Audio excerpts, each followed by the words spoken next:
Okay, I'll talk about polycultures. That's an integration. I have in my garden, I planted apple trees. And now I could do a thing and segregate and just have an apple tree, like a lollipop, and just underneath it just have bare soil. And that would be segregating the apple tree from the rest of nature.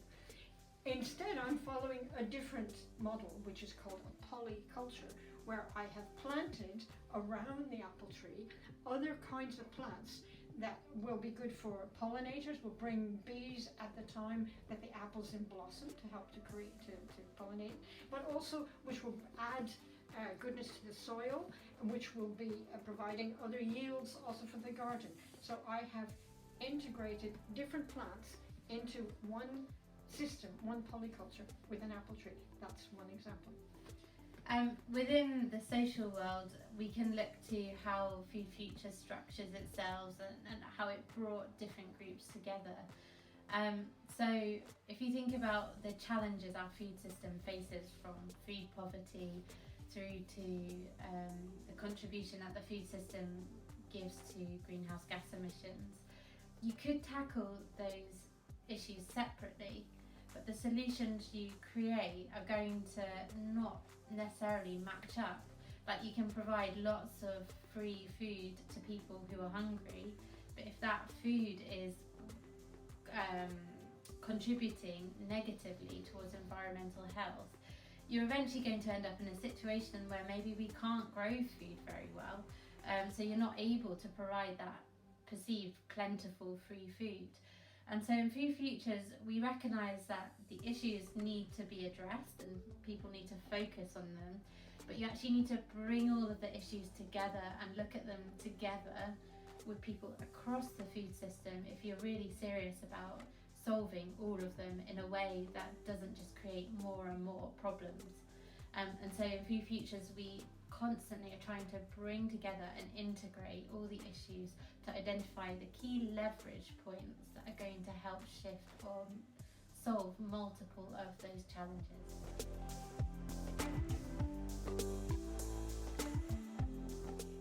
It means starting where you are with what is available to you immediately and building on that.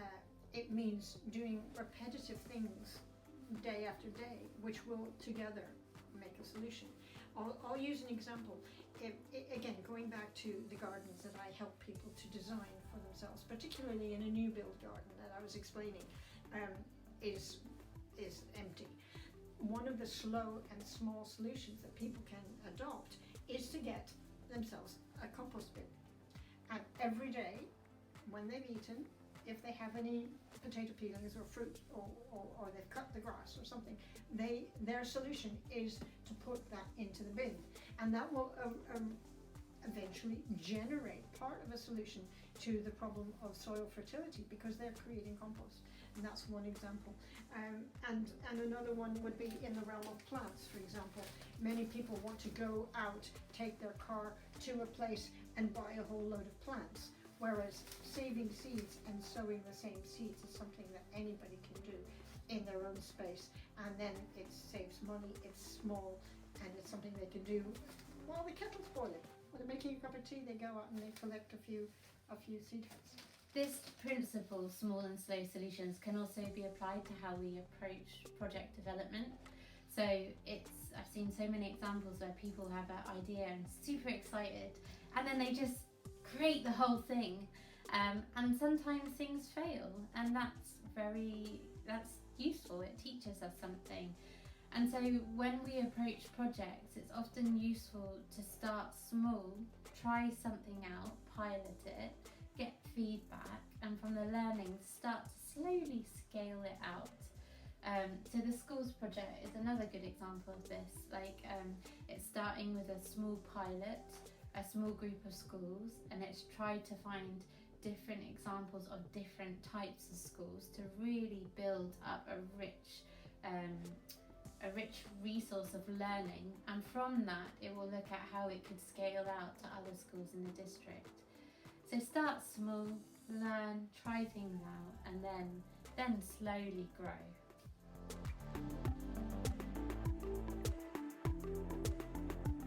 So the next permaculture principle, number 10, is use and value diversity.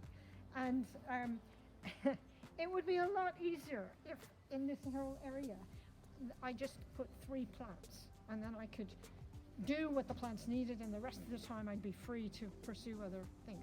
In fact, because I wanted to create habitats, I've invited a huge amount of diversity of wild plants together. And this is at the end of the season, so many of them have gone to seed. But the use that's come out of that, some of them are good for human food, but the real thing is that it creates a habitat for many creatures, tiny little creatures that we don't even know about, but which are essential to the greater ecosystem. And the same thing here with the food plants. There are lots of different kinds of food plants. There's an amanita there, there's an apple there, there are strawberries there, and rhubarb, and so on. But then there's a diversity of other plants for other purposes, for creating habitats, the ivy on the wall, or also just to be pretty, like the different flowers. This is another diversity, the teasel, for the birds and the bees, and so on. So it's really important. It doesn't mean it's easy, but it's really important to have a rich outcome. And just as having diversity here brings about an abundance of different creatures, in social groups, if we can put in place systems that build inclusive, supportive and brave spaces that are willing to look at different worldviews, the decisions that you come up with are so much greater and more relatable than those made by a group made up of exactly the same sort of person. Because all those ideas are going to do is attract more of the same sort of person to the group. And if we think about North Lancashire, we have a wide range of people living here. And so if we are serious about transforming our food system, we need to welcome in that diversity and work with it to come up with ideas and a whole breadth of different solutions that respond to different groups' needs. So within food systems, we might see a wide range of different sorts of farms that have loads of different models to meet the needs of different groups of people, growing a wide range of produce. But they also might have different distribution or paying models. Some might charge more for the produce so that they can then siphon that money to support an educational program or training. Others might exchange produce for labour, so there's no money exchanged at all, because that meets the need of a local community or a residential area. And so diversity really brings resilience to systems. And another example is Food Futures has multiple working groups, recognising that different people are attracted to different themes, so whether that be healthy food and environment, or community food skills, or food poverty. And so whether or not the coordinator exists, if I go, or the central group goes, some of those working groups will thrive. So building up this diversity of meeting spaces ensures that at least some are going to survive, whether or not we have funding or not.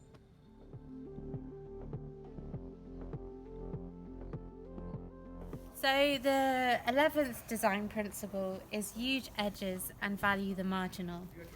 Now we'll go to the natural example. The natural first. world is 15 years ago, this was a fence and a grassy patch that had nothing in it. And fences in landscape or boundaries are wonderful edges that you can do something, and hedges are a good way of doing something. And so I, over many years, created this edible wildlife hedge, which here in the early autumn is looking rather wild, as a way of having a long, narrow habitat that would also produce fruit and also have flowers and so on. But it's also been really, really useful in another way, which is that this edge is my interaction with my neighbours in the neighbourhood. And that's also an edge between neighbours and the way different people think and the way they live their lives. And so neighbours have got involved over time in planting the meadow, in saving the seeds, in harvesting the fruit, for example, lots of different things.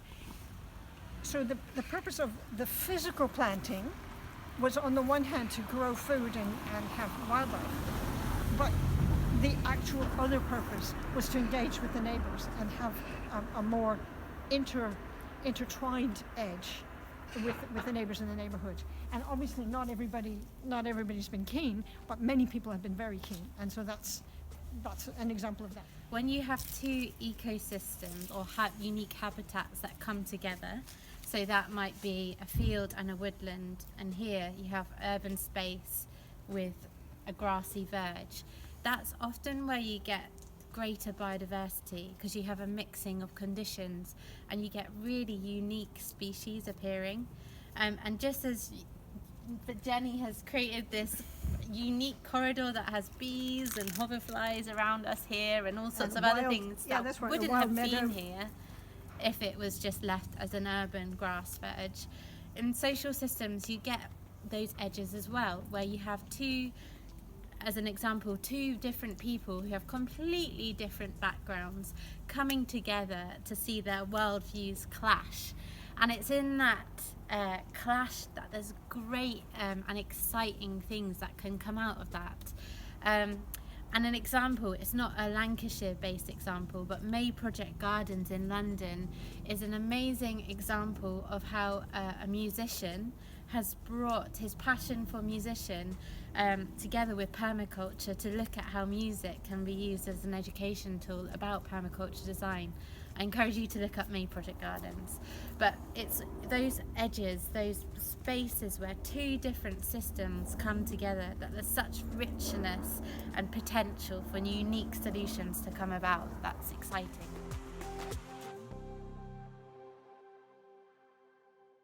And in a landscape, often change comes in a way that feels catastrophic at the time.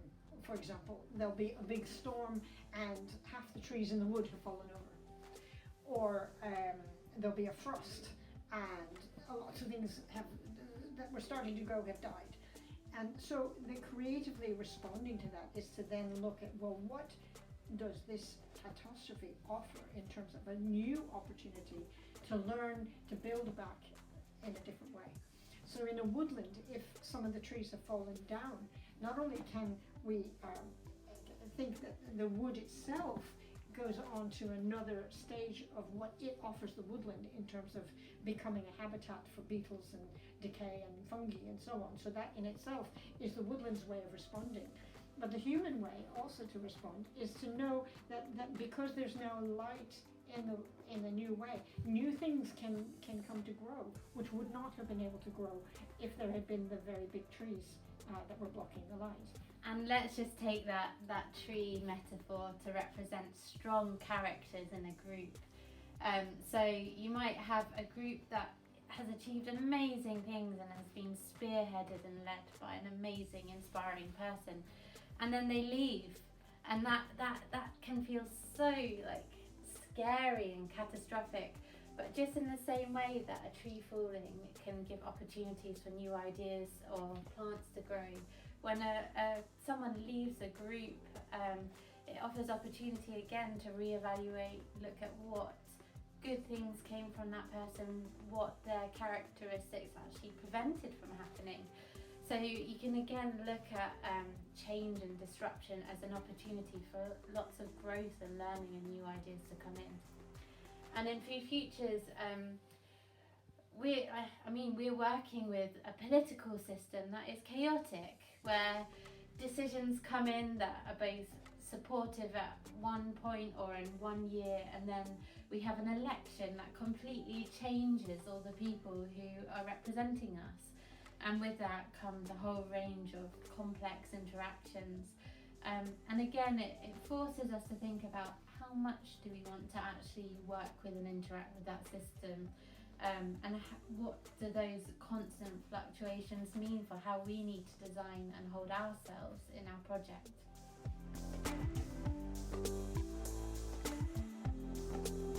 So we've talked about the ethics, and we've talked about 12 very important and interesting principles, and we now need to talk about how we then use them in a design process. And a lot of the permaculture design processes in some ways are common sense. They go through a certain flow, but I just want to mention some key ones that you might find useful to look at and follow. So we have sedimet or sedimet. So you start off with surveying. So in the school's work or a garden, you'd go in and look at what already exists, look at all the stuff Jennifer mentioned around the observation principle. You then, after collecting all your data, analyse it to then inform a design phase.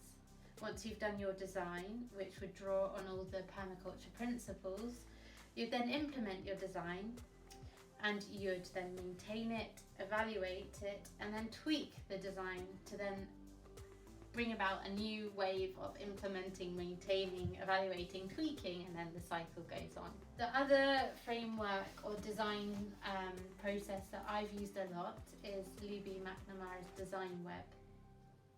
And it doesn't necessarily go in a set order, but it has a number of stages of a design process or project development that is, I personally find very useful to remember because I forget some of them. So you have a vision phase where you're wild dreaming about what you want to create and do. From that visioning stage, you then think about your helps or your limits, so essentially your resources. So what do you have that will help you achieve your vision, and what are the obstacles that are going to prevent or limit you from achieving that? Then you look at the patterns that affect your vision. So what are your own helpful, unhelpful patterns? What are your group's helpful, unhelpful patterns? What are the helpful, unhelpful patterns governing a piece of land? And by noting them down and observing them, it helps you then to consider them when you're doing your design. You then draw inspiration and ideas. So what can help you achieve your vision? You might look elsewhere to that, or you might look locally. And then from all of that, you then go through the design principles, and you think through all the stuff that you've just mapped out through the lens of each principle, and it really helps to strengthen the many ideas that you may have about how you approach a problem or solution or a vision. Once you've got all of that, you then bring it all together to create the design, and you create an action plan for then implementing it. So you have your action plan. Once you've got things going, you then need to consider momentum. How do you keep the whole thing going? And that forces you to think about the sort of systems you might put in place to do that. And then the stages that are so easy to forget. Appreciation. So after you've done all that work, how do you show gratitude, celebrate and appreciate what you've achieved and done? And then brings about a period of reflection. What's worked? What hasn't worked? What can you learn from that? How does that then inform your next design phase? And then that all-important pausing, where you actually stop, you take time to rest and just restore your own energy and self before then going through maybe the cycle all over again. And so this design web, it doesn't have to follow that order, but it's very useful to just bear in mind when going through a design process or a project like Food Futures, to constantly keep remembering those key phases.